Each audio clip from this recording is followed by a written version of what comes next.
Halo teman-teman, kali ini saya akan membahas drama Korea yang berjudul You Are Surrounded.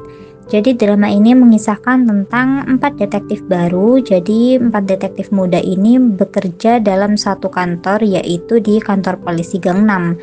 Nah, keempatnya ini memiliki latar belakang masing-masing dan alasan kenapa ingin bergabung sebagai detektif gitu teman-teman. Nah, di sini ada Lee Sung Gi sebagai Daegu, ada juga Go Ara sebagai Sosun, ada juga An Jae Yoon sebagai Park Tae Il, dan juga ada Jung Min sebagai Jikook. Nah, jadi keempatnya ini pun bertemu dalam satu pekerjaan yang sama gitu, dan mereka akhirnya menjadi bestie dan selalu ada satu sama lain gitu. Nah, di sini si Park Tae Il atau si An Jae Yoon ini dia itu habis mengalami sebuah insiden gitu teman-teman, makanya dia harus dirawat di rumah sakit. Dan di sini teman-temannya ini baru tahu tentang kilas balik kehidupannya dia yang sebenarnya tidak sebahagia yang mereka tahu gitu. Jadi ini adalah kilas balik kisah hidupnya si Park Tae Il ini. Dia itu memiliki seorang kakak, tetapi kakaknya ini meninggal karena sebuah kecelakaan. Nah, salah satu penyebabnya adalah si Tae-il ini, yaitu kakaknya ini mengejar si Tae-il, dan si Tae-il ini tidak menggubris kakaknya. Dia tuh terus berlari dan kakaknya ini terus mengejar hingga akhirnya kakaknya ini ditabrak oleh sebuah mobil gitu. Nah, di sini si Park Tae-il ini sangat kecewa kepada kakak yang selama ini dia bangga-banggakan. Jadi kakaknya ini mencintai sesama jenis gitu teman-teman. Si Park Tae-il ini sudah excited banget karena dia menerima telepon dari ibunya kalau dia akan bertemu dengan kakak iparnya gitu. Jadi Hyungnya ini akan makan malam bersama dengan calon istrinya. Makanya si Park Tae-il ini diminta untuk pulang lebih awal. Nah, ketika sampai di depan pintu rumahnya, dia mendengar suara keramaian dari dalam ruangannya itu. Nah, ketika dibuka pintunya, ternyata di dalamnya itu sudah ada kakaknya, dan di sebelahnya itu merupakan pasangan kakaknya yang juga sama-sama lelaki. Nah, disitulah si Park Tae-il ini merasa sangat kecewa kepada kakaknya. Nah, dulunya si Park Tae-il ini adalah seorang dokter, jadi dia itu sekolah kedokteran gitu teman-teman.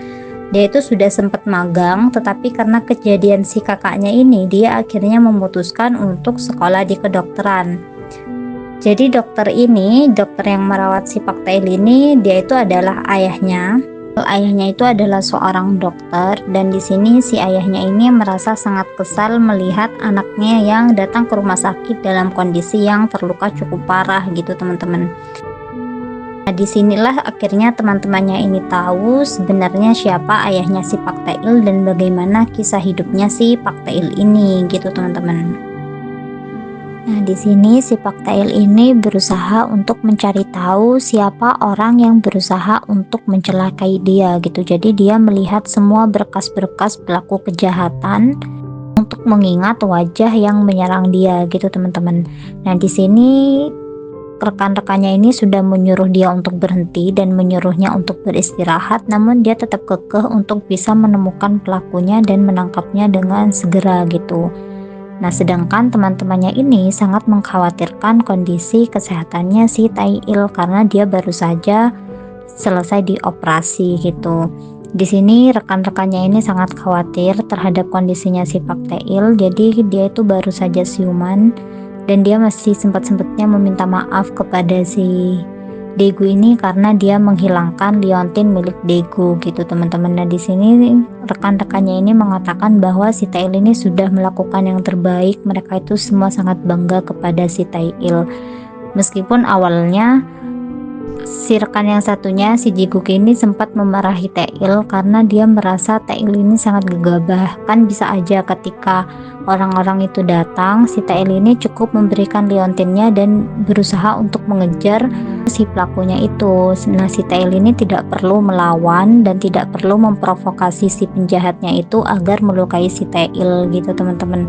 Nah, jadi di sini si Jikook ini sangat kesal dengan pilihannya si Tae-il yang sangat gegabah, tetapi ketika dia menyadari kondisi Tae-il masih sangat lemah, dia akhirnya mengatakan bahwa yang dilakukan Tae-il itu sudah sangat bagus gitu, dan mereka semua sangat mensupport Tae-il gitu. Jadi di sini mereka itu sangat positif, pertemanan mereka itu sangat baik gitu teman-teman. Jadi mereka selalu ada di saat susah maupun di saat senang gitu. Jadi mereka lakukan secara bersama-sama.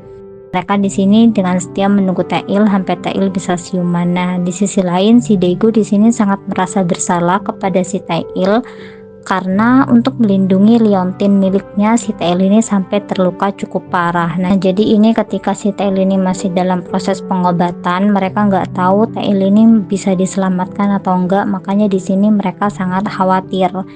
Dan si Daegu ini mengatakan bahwa mungkin aja lukanya itu cukup fatal dan cukup parah gitu. Makanya di sini semuanya sangat khawatir terhadap kondisinya si Tail gitu teman-teman. Nah, si Daegu ini dan juga rekan-rekannya itu bisa menerka ini semua itu adalah dalangnya siapa dan siapa yang memerintasi preman-preman itu untuk menyerang si Tail, namun mereka masih belum bertindak gitu teman-teman. Nah, ini Tail dia itu masih sempet-sempetnya tersenyum ketika si Daegu ini sangat mengkhawatirkan kondisi dia, jadi dia itu langsung dilarikan ke ruang operasi gitu teman-teman. Jadi dia itu sebelumnya jalan berdua bersama si Daegu ini. Nah, si Daegu ini dia itu mau mengambil handphonenya yang ketinggalan gitu. Nah, ketika dia balik, dia itu sudah melihat kondisi Tail yang terbaring di tanah dengan banyak banget darah di tubuhnya gitu. Dan di sini si Tail ini masih meminta maaf dan dia mengatakan bahwa liontin milik si Daegu ini diambil oleh orang gitu. Nah, di sini si Daegu ini merasa bersalah karena si Tail terluka demi melindungi liontin miliknya gitu teman-teman. Nah, di sini si Daegu ini shock banget melihat kondisinya si Tail. Dia itu langsung berlari dan nyamperin si Tail gitu. Andai aja si Daegu ini tidak kembali untuk mengambil handphonenya, pasti si Tail kondisinya akan baik-baik aja gitu. Di sini si Tail ini masih berusaha mengejar si pencuri liontinnya ini, tapi dia sudah nggak bisa karena dia kehilangan cukup banyak darah dan dia terluka cukup parah gitu. Jadi premannya itu ada dua dan Tail ini hanya sendirian. Makanya di sini Tail kalah melawan mereka gitu teman-teman. Nah, di sini si Tail ini terus berusaha untuk bisa mendapatkan liontinnya si Daegu ini, meskipun kondisinya dia cukup parah kayak gini teman-teman. Nah, jadi dia itu ditikam karena si Tail ini terus memprovokasi si penjahatnya ini. Awalnya penjahatnya ketika mendapatkan liontinnya dia tuh sudah pergi gitu, namun si Tail ini masih terus mengejarnya hingga akhirnya dia tuh ditikam oleh si penjahatnya ini gitu teman-teman.